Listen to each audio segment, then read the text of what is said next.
সামনেই প্রেমের দিবস, ভ্যালেন্টাইন ডে। আজকে প্রেম নিয়ে কটা টোটকা দেব।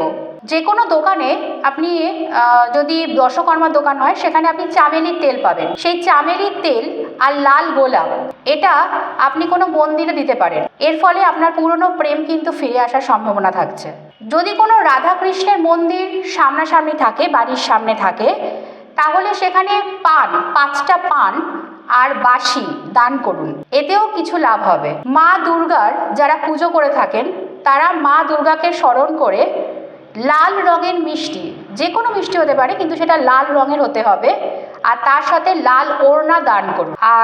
আর একটা লাস্ট আমি বলবো, সেটা হচ্ছে একটা লাল গোলাপ নিয়ে আসুন বাড়িতে। সেই লাল গোলাপের পাপড়িগুলো অ্যারেঞ্জ করুন। আপনি যাকে চান, যাকে ভালোবাসেন, সেই পার্সনের নামটা কিন্তু কাগজের ওপর লিখুন। এবার ফুলের পাপড়িটার গুঁড়ো করে সেই পেপারটার ওপর ছড়িয়ে দিন।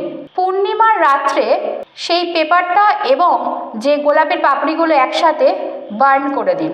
আর মনে মনে সেই পার্সনকে স্মরণ করুন, সেই পার্সনের কথা ভাবুন, সেই পার্সনের সাথে কাটানো মোমেন্টগুলো ভাবুন।